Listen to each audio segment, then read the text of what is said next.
Bismillahirrahmanirrahim. Alhamdulillahi Rabbil Alamin. Wassalatu wassalamu ala ashrafil mursalin wa ala alihi wa sahbihi ajma'in, amma ba'd. Mengetahui tentang perkara yang halal adalah suatu yang sangat penting bagi seorang muslim. Ini kerana ianya akan menjadi darah daging seseorang yang dengannya lah dia melakukan ibadah kepada Allah Ta'ala. Jadi makanan yang halal adalah sebab kepada kita melakukan amal ibadah kepada Allah. Antara sebab keberkatan ditarik daripada individu dan keluarga adalah kerana tidak dijaga hukum hakam berkaitan dengan makan dan minum. Allah Ta'ala telah berfirman dalam Al-Quran, "Kulu minat tayyibat wa'amalu salihah." Maksudnya, makanlah kalian daripada sumber yang halal dan laksanakanlah amal salih. Jadi disebut amal salih setelah kulu minat tayyibat. Kata ulama, sini menjadi dalil bahawa amal salih tadi tergantung dengan at-tayyibat. Ini aklu tayyibat. Kalau kata makan tidak baik, maka pada waktu tersebut seorang tadi tidak akan mampu untuk melakukan amal salih. Para ulama tafsir mengatakan bahawa ini bermaksud pemakanan yang halal dan bersih menentukan amal seseorang akan menjadi baik ataupun tidak. Sebahagian ulama mengatakan, kam min uklatin mana'at min qiyamil laili wa kam min nadratin hurimat qira'atus surah atau muni'at min qiyamil lail. Maksudnya, betapa terkadang satu suapan makanan ini menjadi sebab terhalangnya bangun malam, dan betapa sekilas pandangan mata terkadang menjadi sebab diharamkan baginya membaca satu surah daripada Al-Quran. Jadi kita tertanya-tanya kenapa tidak bangun malam. Kita tertanya-tanya kenapa kita tidak boleh membaca Al-Quran walau satu surah. Semuanya adalah kerana disebabkan ma wara' dhalik. Ini perkara yang berlaku di sebaliknya. Jadi tidak bangun malam kerana makannya tidak dijaga.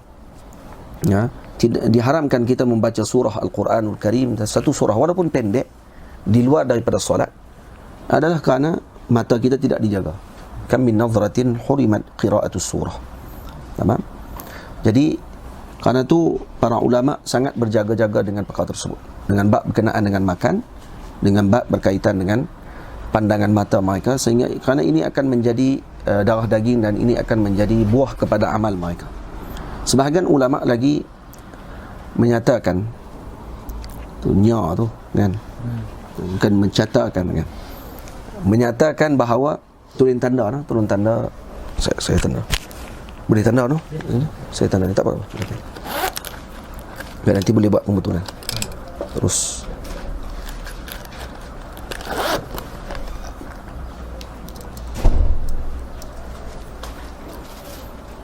Okey, menyatakan halal amal soleh. Tamam. Sebahagian ulama lagi menyatakan bahawa ini kitab ni kita tak cetak lagi, nanti insya-Allah akan dicetak. Selepas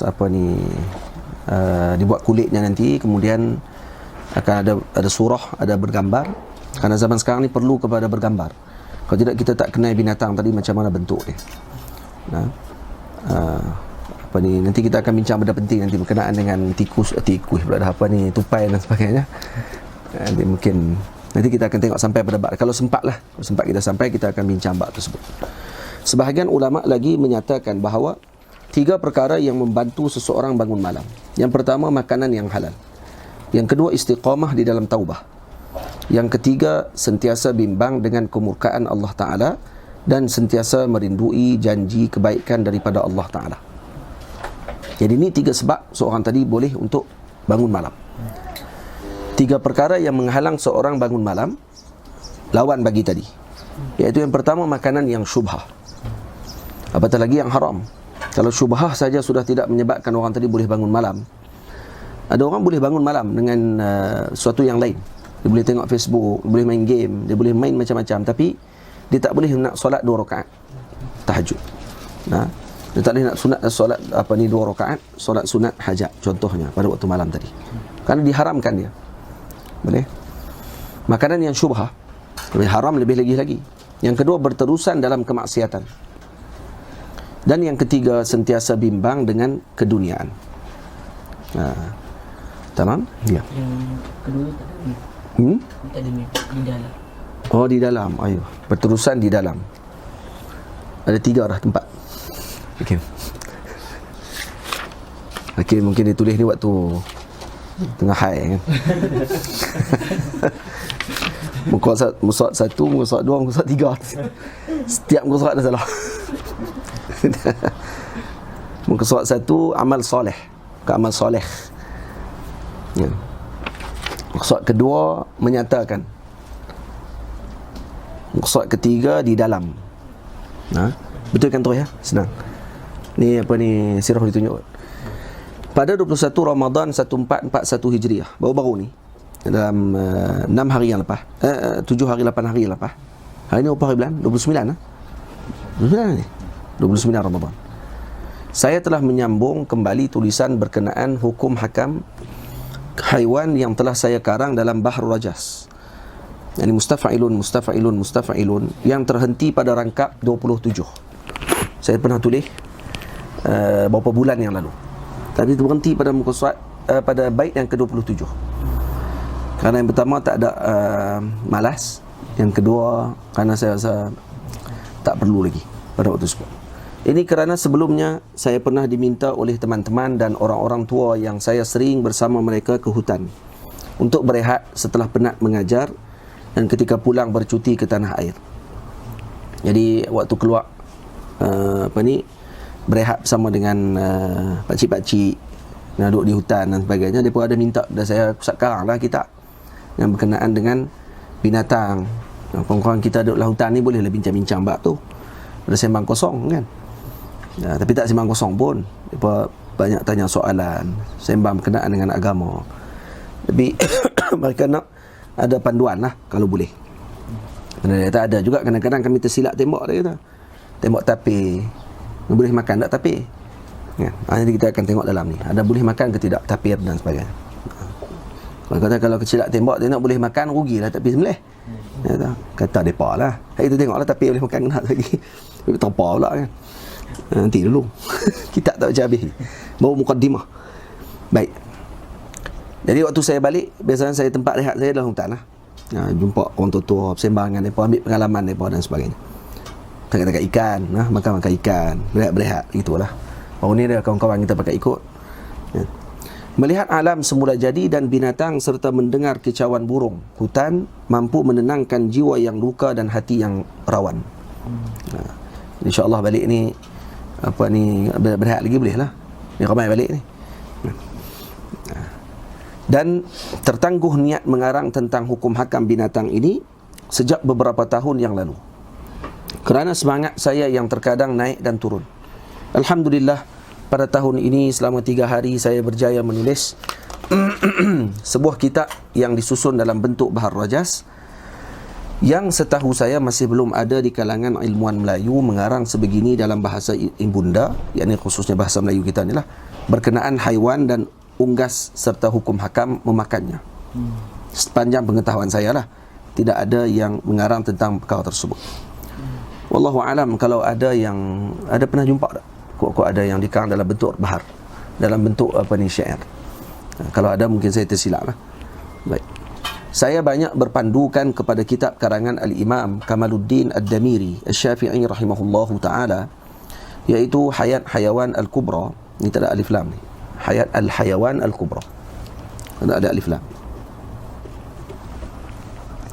Yang merupakan mausu'ah, yakni ensiklopedia tentang binatang yang terbesar dalam sejarah muslimin. Ada lagi dikarang oleh Jahiz, antaranya kitab Hayawan, Kitabul Hayawan. Dan juga kitab-kitab yang selepasnya datang tu kebanyakannya adalah mengambil faedah daripada kitabnya Al-Imam Ad-Damiri. Seperti kitab Maqrizi. Al-Maqrizi ada meringkaskan kitab Al-Imam Ad-Damiri. Kitab Imam Ad-Damiri ada 4 juzuk. Ini kitab dia. Ini 4 juzuk kitab Al-Imam Ad-Damiri. Ini 4 juzuk. Satu jilid ada 2 juzuk. Maksudnya ada 4 juzuk jadi 2 jilid. Ini kitabnya, Hayat Hayawan Al-Kubra. Dan Al-Maqrizi ada mengarang ringkasan bagi kitab Hayat Hayawan Al-Kubra. Manakala Al-Imam Ibnu Iman Al-Aqfahsi rahimahullahu ta'ala mengarang juga ringkasan dan berkenaan dengan haiwan. Kitab haiwan, nama apa kitab? Tak ingat dah. At-Tibyan. At-Tibyan fi ahkamil haiwan, lebih kurang gitu. Tajuk Al-Imam Ibnu Imad. Ala kulli hal, kitab yang paling besar yang dikarang setakat yang kita tahu dan termasuk diletakkan hukum hakam.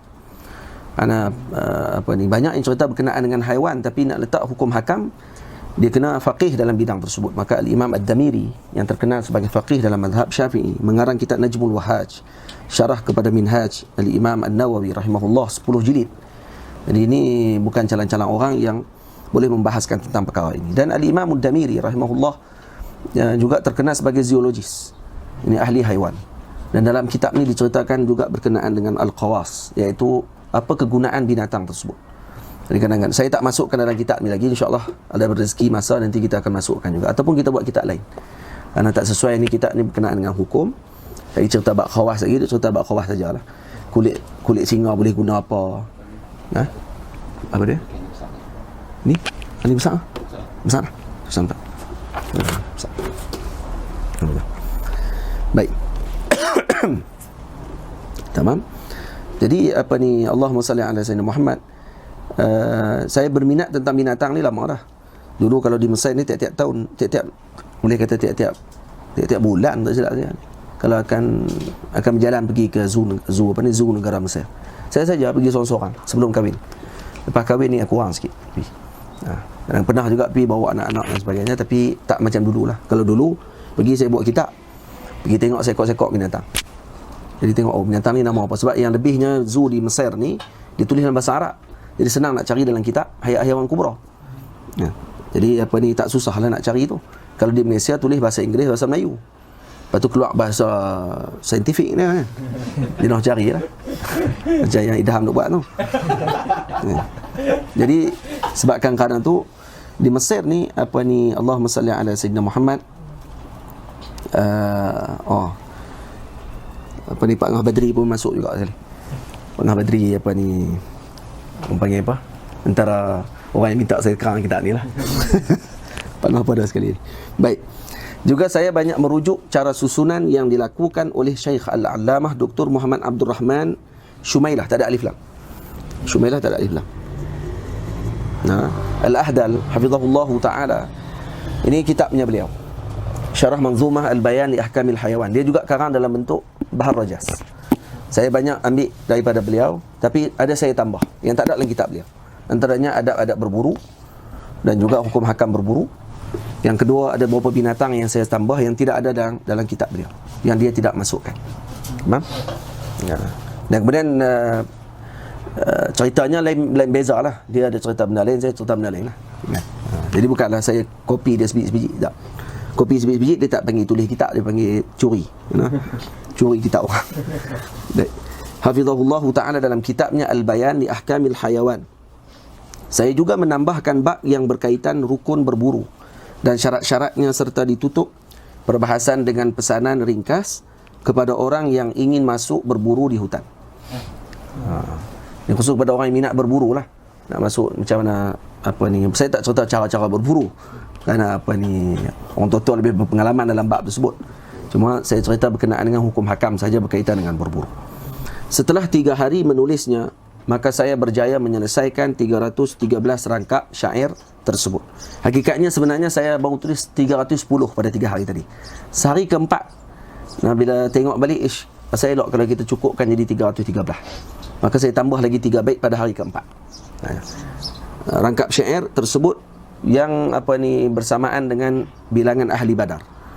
Tersebut yang saya beri nama dengan taufik daripada Allah Ta'ala yang Maha Esa, Irsyadul Ikhwan. Maksudnya nama saya berikan Irsyadul Ikhwan kerana jadi maf'ul. Ila ahkami as-saydi wa akli luhumil hayawan. Jadi panduan kepada para teman kepada hukum berburu dan juga hukum memakan daging haiwan.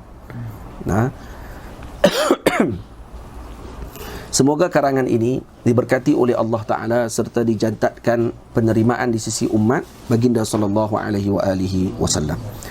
Jadi hukum hakam haiwan ni tidak dilepaskan oleh para ulama dalam Kitabul At'imah, dikhususkan berkenaan dengan haiwan. Jadi beri pentingnya perkara ni kerana Sekarang ni akan berterusan, kita akan makan daging binatang. Kerana kita orang Islam, kita bukan hanya semata-mata umat yang makan sayur, tapi kita juga bukan umat yang makan daging semata-mata. Kita adalah umat yang disebut sebagai half veggie. Maksudnya sebahagian daripada vegetarian. Kita bukannya, maksudnya kebanyakan masa kita adalah, ataupun makanan yang kita makan dianjurkan adalah makanan yang berbentuk bukan berdarah. Ya. Tapi kalau nak makan makanan yang berdarah, ini ada panduan dia. Disebut oleh ulama makanan binatang apa yang kita boleh makan, yang tidak boleh makan. Dan ini penting sangat-sangat. Kerana apa? Kerana nak tentukan makanan boleh dimakan ataupun tidak boleh dimakan, ada syarat tertentu yang diletakkan oleh para ulama mazhab Syafi'i. Jadi bukan sembrono. Kita duduk tengok depan mata kita makan yang tu lah.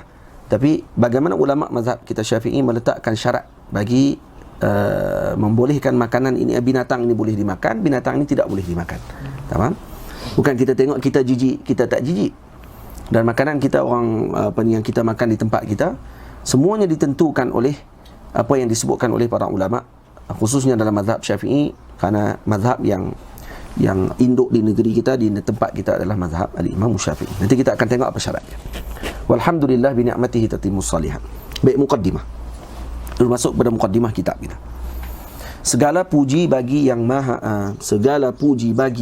esa, yang tundukkan makhluk kepada manusia. Ini muqaddimah yang pertama. Segala puji bagi yang maha esa, yang tundukkan makhluk kepada manusia. Ini berdasarkan kepada ayat 13 surah Jasiyah.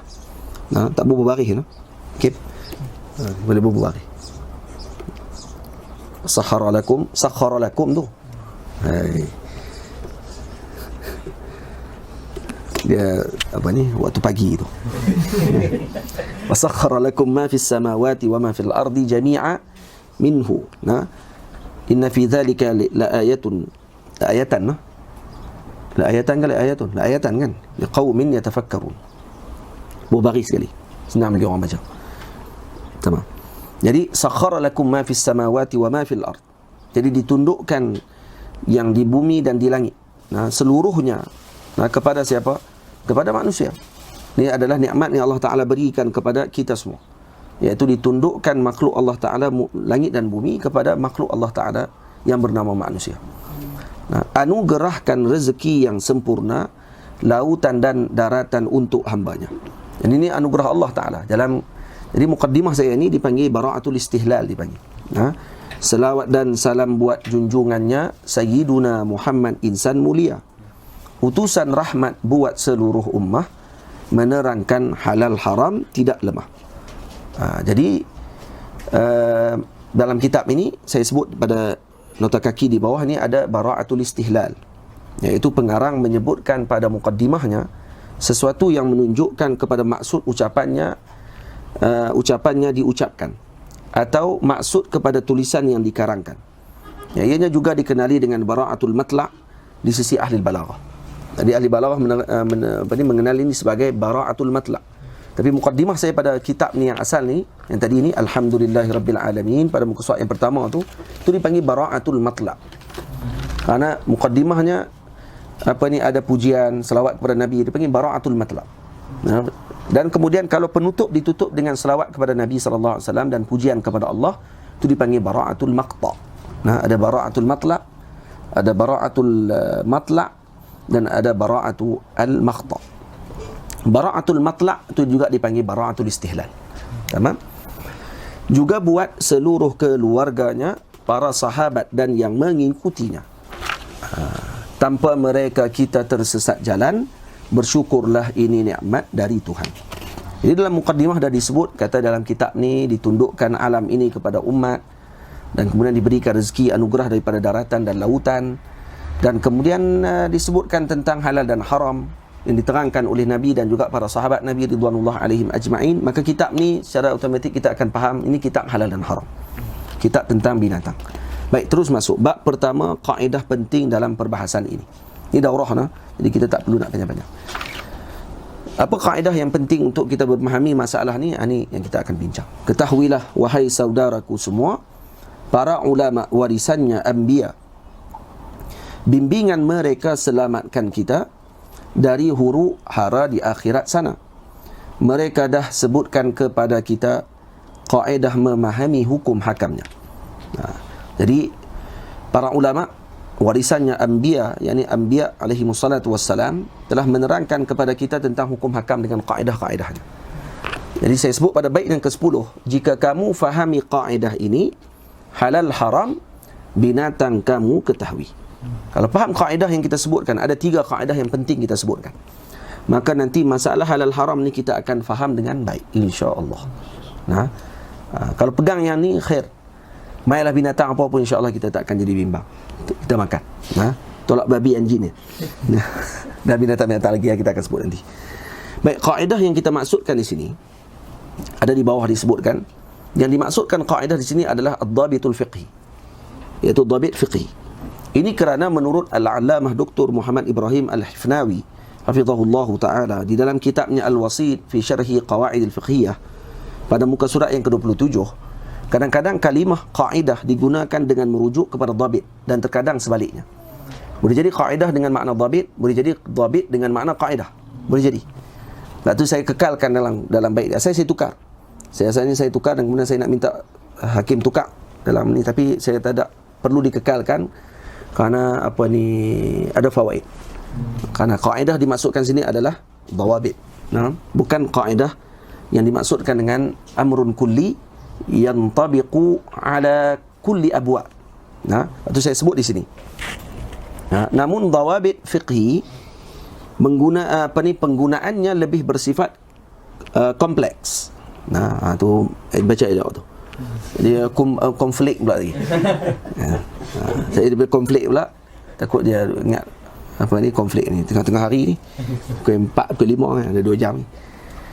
Kompleks, dia boleh bersifat kompleks kepada gabungan hukum hakam permasalahan cabang di dalam fikih.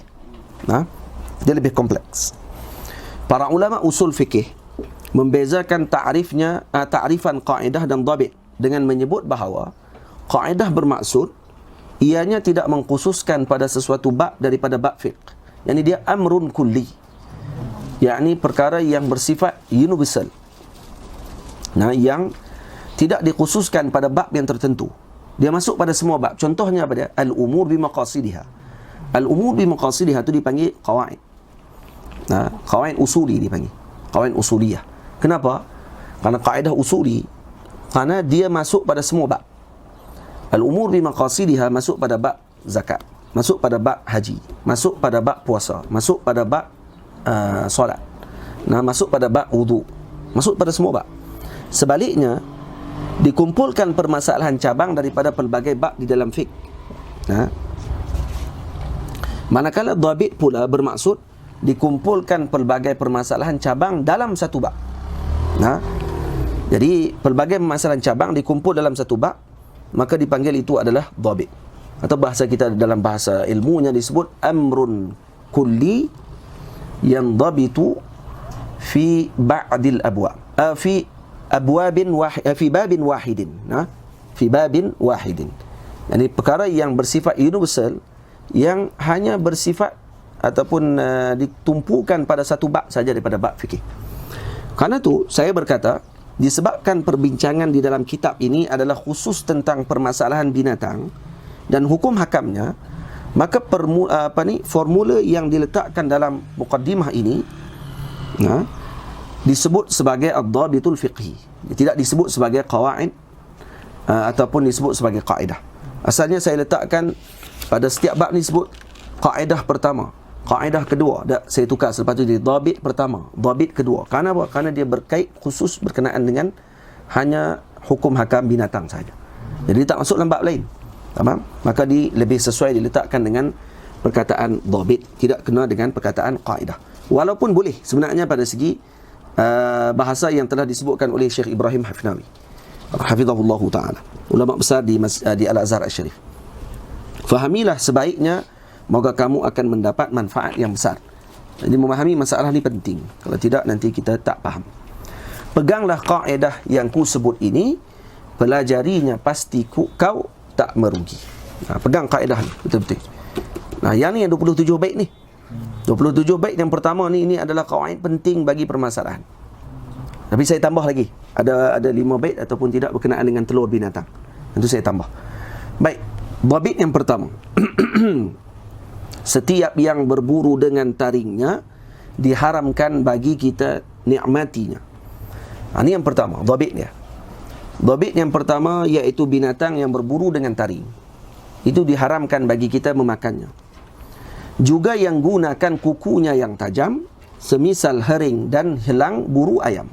Itu menyempurnakan baik helang buru ayam tu, sebab helang mungkin buru binatang lain pun boleh.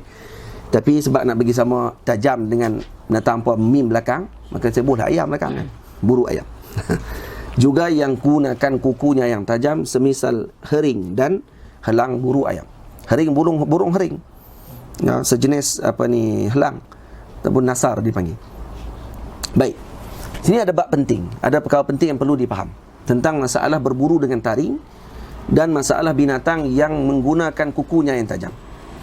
Kerana ni kaedah dhabit pertama yang perlu dipegang, iaitu Nabi sebut dalam hadis Zunabin dengan Zumiqlab, yang punya taring dan yang berburu dengan kukunya yang tajam dan paruhnya yang tajam tadi. Apa maksud dia? Dimaksudkan dengan berburu, saya sebut di bawah, dengan taringnya dan kukunya berkuku tajam, ialah binatang tersebut tidak mampu hidup melainkan dengan menggunakan taring dan kukunya untuk berburu dan membunuh. Ini dhabit yang sangat penting. Kerana memahami masalah ini, kita akan faham pelbagai masalah di dalam. Kerana ramai orang kadang dikeliru dengan masalah zunabin, yakni berburu dengan taringnya. Bila kita tengok kijang ada taring. Kalau kita tengok kancil ada taring. Kalau kita kancil tak boleh pegang macam tu saja, pegang macam tu jadi tokak tangan kita. Macam juga kijang taring dia, masya-Allah. Saya pernah tengok depan mata kijang punya taring dia panjang. Kalau tengok taring kijang yang keluarkan misik yang ada di India dan sebagainya, kijang warna hitam, taring dia masya-Allah panjang. Nah, dipanggil Dracula dia dipanggil. Maksudnya rusa Dracula dipanggil. Kerana taring dia panjang. Baik, boleh makan tak kijang ni dengan rusa ni? Boleh makan. Kenapa boleh makan? Bukankah dia bertaring? Tak, kerana dia bukan berburu dengan taring. Baik, apa makna berburu dengan taring? Ya, berburu dengan taring makna dia apa dia?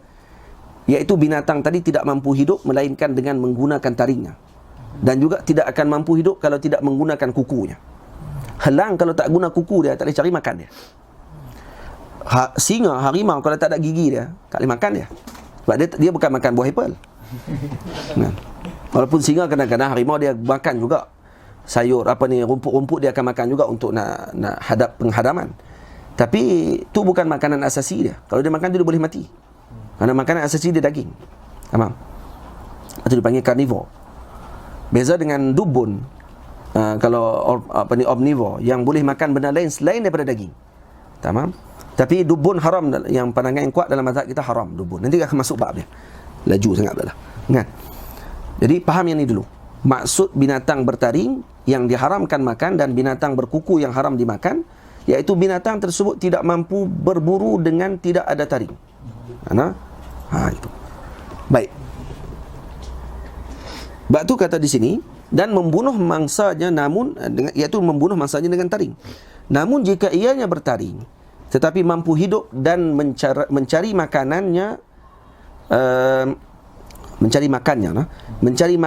tanpa menggunakan taring dan kukunya, maka ianya bukanlah termasuk yang diharamkan. Ini umumnya begitu.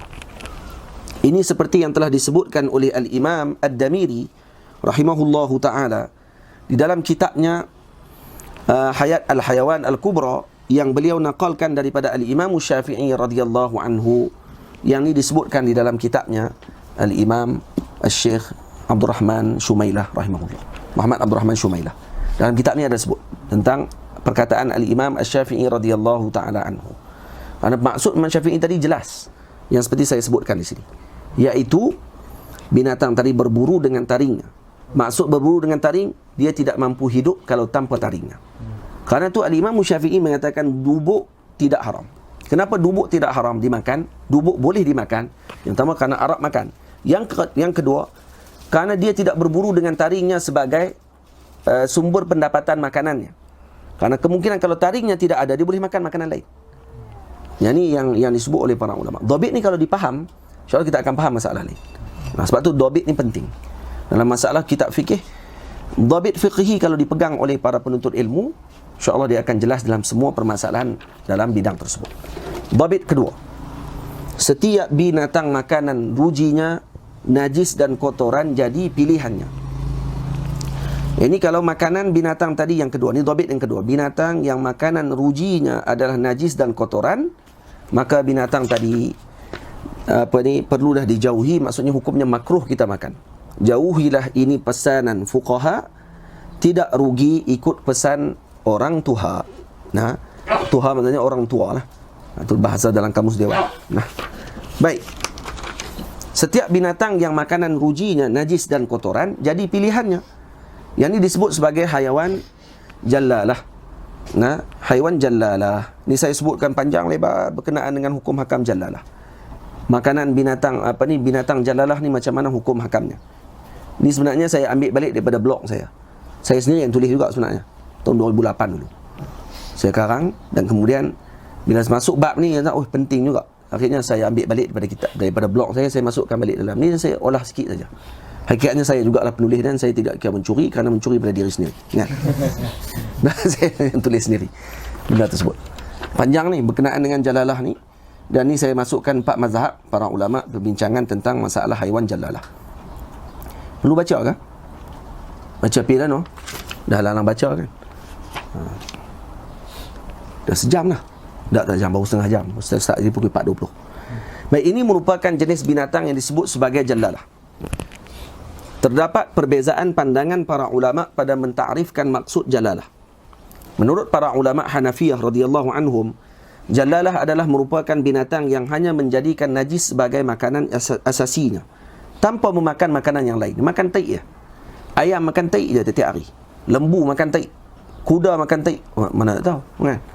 Kok dia buat macam tu. Dijamu dengan makanan yang najis. Bau dagingnya juga akan berubah disebabkan pemakanannya yang sedemikian.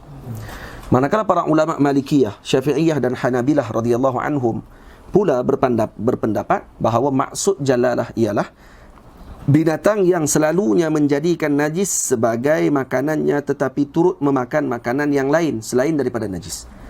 Jadi beza tak pandangan dua mazhab? Ya, beza. Jumhur mengatakan jalalah bukan mesti dia makan najis semata-mata. Ya, kadang-kadang dia makan makanan lain juga. Para ulama Malikiyah, seperti yang disebutkan dalam kitab Syarhul Kabir dan Bidayatul Mujtahid, mengharuskan untuk umat Islam memakan jalalah. Ulama Hanafiyah, Malikiyah kata boleh makan, tak ada masalah. Para ulama Hanafiyah, Syafi'iyah, Imam Malik sendiri dan Al-Imam Ahmad. Jadi ada ulama Hanafiyah, ulama Syafi'iyah, Imam Malik sendiri. Sebab Imam Malik dengan Malikiyah berbeza, kerana Malikiyah ni madrasahnya. Imam Malik individu Imam Malik. Dan juga Imam Ahmad dalam salah satu pendapatnya mengatakan bahawa hukumnya adalah makruh untuk dimakan.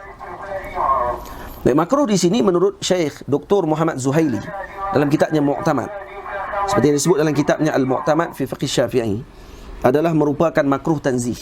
Makruh tanzih dalam bahasa usul maksudnya makruh. Nah, itu makruh tahrim maknanya haram sebenarnya. Makruh tahrim maknanya haram. Makruh tanzih maknanya makruh. Manakala para ulama Hanabilah mengharamkan daging jalalah untuk dimakan. Ulama Hanabilah kata haram. Ini seperti yang disebutkan di dalam kitab Kashful Qina', bukan khaf. Qina'. Karangan Al-Buhuti dan juga Al-Mughni li Ibn Qudamah Al-Maqdisi. Perbezaan pendapat ini berlaku berdasarkan fahaman mereka terhadap hadis baginda sallallahu alaihi wa alihi wasallam yang berbunyi, nahan nabiyyu sallallahu alaihi wa alihi wasallam an aklil jallalah wa albaniha. Jadi Nabi melarang memakan daging jallalah dan albaniha, daging dan juga susunya. Susu jallalah pun dilarang makan. Baik, larangan tadi maknanya apa dia? Hak ni yang dibincang oleh para ulama. Ada sebagian ulama mengatakan naha tadi dengan makna nahyu tahrim. Ada kata tak nahyu al-karahah. Maksudnya gitu. Jadi para ulama Hanabilah mengambil berdasarkan zahir hadis tersebut dengan meletakkan setiap larangan tersebut maka ianya memberi maksud haram. Setiap larangan maka ianya memberi maksud haram, Manakala para ulama yang lain meletakkan bahawa larangan di sini bukanlah bermakna haram secara mutlak, malah ianya hanyalah menunjukkan larangan yang membawa maksud makruh sahaja. Tamam? Adakah adalahkah apa ni, adalahkah ni? Adakah nah? Hakim. Memang hebat ni. Tiap-tiap muka surat ni. Sebab dia tulis semua ni. Ni pun dah besar pahala ni, tulis ni. Boleh betulkan terus kan? Betul terus, save terus. Jangan tak save. Tu pun kena pesan kat Hakim ni. Dia ada betul-betul lepas tu Allah tak save. Ya Allah yang save hakikatnya. Yang betul lah kalam dia tu, Allah tak save tu, ya betul ya. Hakikatnya betul. Mana apa ni, wallahu khalaqakum wa ma ta'malun. Allah yang menjadikan perbuatan tadi. Jadi betul lah orang-orang kita nak sebut bila tak tutup pintu, ya Allah tak tutup. Sungguh. Wallahu khalaqakum wa ma ta'malun.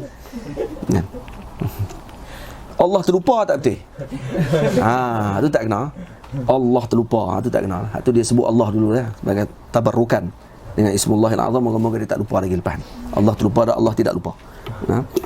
Adakah terdapat cara untuk membersihkan jalalah ini? Ada tak cara? Para ulama meletakkan tempoh tertentu untuk membersihkan jalalah ini dengan cara memberikan makanan yang baik dan bukan najis kepada jalalah ini. Ini cara membersihkan daging jalalah. Yang berlaku ni, kisah ni yang kenapa saya tulis ni dulu, kerana ditanya berkenaan dengan masalah ikan keli yang dibagi makan dengan najis. Apabila ikan keli di bawah, di dekat kolam, kemudian disalurkan dengan apa ni, daripada lubang tai. Jadi tai daripada atas, orang berak masuk pul bunyi tu. Sampai ke dalam lubang tu, ikan keli makan najis tu saja. Tu tak kira dengan hak babi ke belah babi. Belah babi, dan kemudian najis babi tadi yang masuk, semua masuk ke dalam apa ni, kolam ikan keli. Akhirnya ikan keli tu makan, dan akhirnya lazat kan. Ikan keli tu pula ditangkap, pergi jual pula dekat pasar. Kulit kuningnya, kalau kata kita belah daging dia, kuningnya, daging dia kuning. Tu bukan kerana buat masak kuning. Kalau kuning tempoyak ikan apa? Ikan patin ke ada tak? Ni kuning dia tu kuning-kuning tu lah, kuning-kuning manja tu. Dan dia berbau. Dan apa hukum dia makanan-makanan? Dipanggil makanan jalalah tu disebut. Itu dipanggil haiwan jalalah. Baik, haramkah kita makan? Tak, makruh dalam mazhab kita Syafi'i. Makruh dalam mazhab. Yang tak boleh makan tai tu, kan kita pergi ambil tai babi tu pergi makan. Tak, kita pergi ambil ikan tu makan. Dan ikan tu makanan asasi dia adalah jalalah. Baik, macam mana? Adakah kita boleh untuk nak membersihkan ataupun nak menyucikan balik daging? Bukan menyucikan, masalah kita apa ni, Allahumma salli ala sayyidina Muhammad. Ia membersihkan balik daging binatang tersebut daripada perkara tadi, boleh. Iaitu dengan cara apa dia? Menurut para ulama Hanafiyah, jika daging binatang tersebut telah bertukar baunya disebabkan pemakanan sedemikian, maka jika binatang tersebut kecil seperti ayam, perlulah diberikan makanan yang baik selama 3 hari sebelum boleh diproses untuk dimakan. Manakala kambing pula perlu untuk dikuarantinkan. Oh, kambing pun kuarantin. Ni saya tulis tu 2008 sebelum kuarantin ni. Kambing pun perlu dikuarantin. Jangan ingat orang saja kuarantin. Jadi dikuarantin selama 14 hari. 4 hari saja. 14 hari orang kena COVID. Manakala kambing pula perlu untuk dikuarantin. Ya, macam gelap.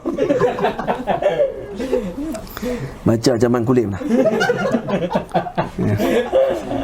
Kalau kambing pula perlu untuk dikuarantinkan selama 4 hari, dan lembu serta unta pula perlulah dikuarantinkan selama 10 hari.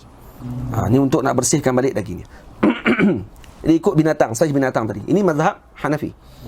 Mazhab para ulama Syafi'iyah pula berkata binatang seperti ayam perlu dikuarantinkan selama 3 hari. Binatang seperti kambing perlulah dikuarantinkan selama 7 hari. Manakala unta dan lembu perlulah dikuarantinkan selama 40 hari. Beza no? 40 hari. 40 hari itu hanya bagi makanan yang elok-elok saja. 7 hari tadi makan yang elok-elok saja. 3 hari tadi bagi makan yang baik-baik saja, tidak boleh makan makanan yang lain. Menurut para ulama Hanabilah, binatang seperti ayam perlu dikuarantin selama 3 hari. Manakala unta, lembu dan sebagainya perlu dikuarantinkan selama 40 hari. Ni Imam Ahmad dan para ulama Hanabilah memasukkan kambing termasuk dalam 40 hari. Imam Ahmad Ibn Hanbal rahimahullahu ta'ala berpendapat mengatakan bahawa hanya perlu dikuarantinkan selama 3 hari sahaja sama ada jenis burung dan sebagainya. Jadi kalau burung dan lain daripada tu yang kecil-kecil lah, maka dikuarantinkan selama. Bahawa tu macam tak habis lah, Kim.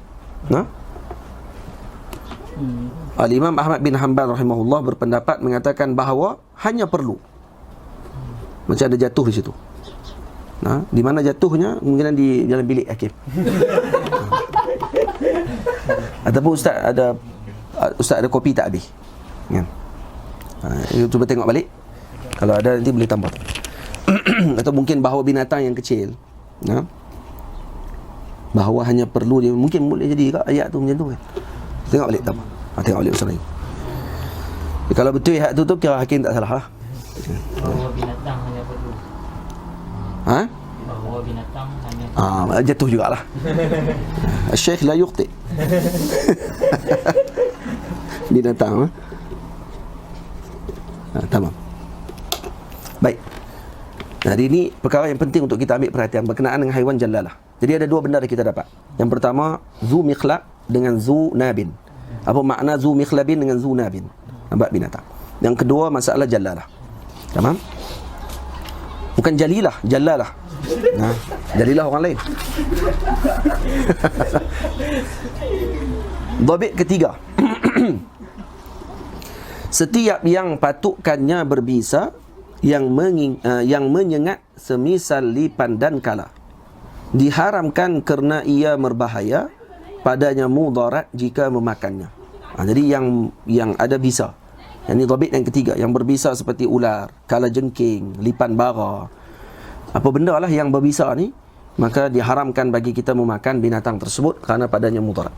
Tamam? Baik. Baik, setakat tu dulu. Aqulu qawli hadza astaghfirullahal azim li wa lakum. Assalamualaikum warahmatullahi wabarakatuh.